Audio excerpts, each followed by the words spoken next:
नमस्कार। आज हम चुनाव और प्रतिनिधित्व के बारे में जानने की कोशिश करेंगे। इस अध्याय में हम समझने की कोशिश करेंगे कि कैसे लोकतंत्र में लोग अपने प्रतिनिधियों का चुनाव करते हैं।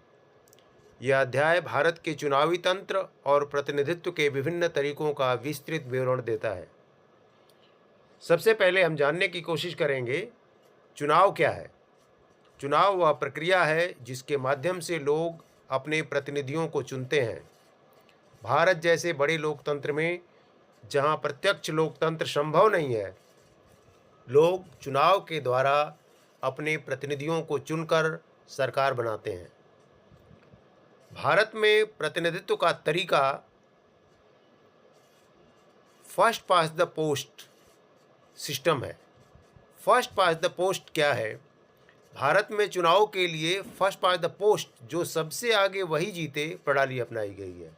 यह प्रणाली ब्रिटेन से ली गई है कि जिसका वोट सबसे अधिक होगा उसे ही विजयी मान लिया जाएगा। इसके लिए देश को निर्वाचन क्षेत्रों में विभाजित किया गया है। पूरे देश को 543 निर्वाचन क्षेत्रों में बांटा गया है और प्रत्येक क्षेत्र से एक प्रतिनिधि चुना जाता है। सबसे अधिक वोट पाने वाला विजेता होता है। इस प्रणाली में जो उम्मीदवार अपने निर्वाचन क्षेत्र में सबसे अधिक वोट प्राप्त करता है उसे विजेता घोषित किया जाता है। जरूरी नहीं कि उसे डाले गए वोटों का बहुमत मिले। उस व्यक्ति को, जितने भी उम्मीदवार खड़े हैं उनमें सबसे अधिक वोट मिल जाता है, जिस भी व्यक्ति को, वो विजेता घोषित हो जाता है। वोट के परसेंटेज या वोट कितना हुआ, इससे कोई मतलब नहीं है। दूसरी प्रणाली है आनुपातिक प्रतिनिधित्व, proportional representation. First past the post के विपरीत आनुपातिक प्रतिनिधित्व, प्रोपोर्शनल रिप्रेजेंटेशन का उद्देश्य यह सुनिश्चित करना है कि किसी राजनीतिक दल को प्राप्त वोटों के अनुपात में ही सीटें मिले। यानी जिस अनुपात में वोट मिलता है उस पार्टी को उसी अनुपात में सीटें मिलती हैं। मतदान दलों के लिए होता है। इस प्रणाली में मतदान सीधे उम्मीदवार के बजाय राजनीतिक दल को वोट दिया जाता है। यानी मतदाता उम्मीदवार को नहीं जानता, सीधे वो दल को, राजनीतिक दल को वोट देता है।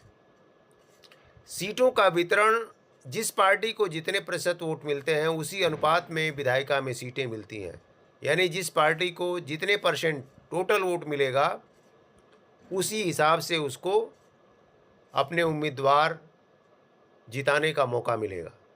इजराइल में प्रोपोर्शनल रिप्रेजेंटेशन की व्यवस्था है और पूरे देश को एक निर्वाचन क्षेत्र माना जाता है और पार्टियों को वोट दिया जाता है। इस प्रणाली को वहाँ अपनाया गया है। चूँकि सबसे अधिक वोट पाने वाली व्यवस्था एक सिंपल और सरल व्यवस्था थी, इसलिए भारत के लोगों ने इसको अपनाया।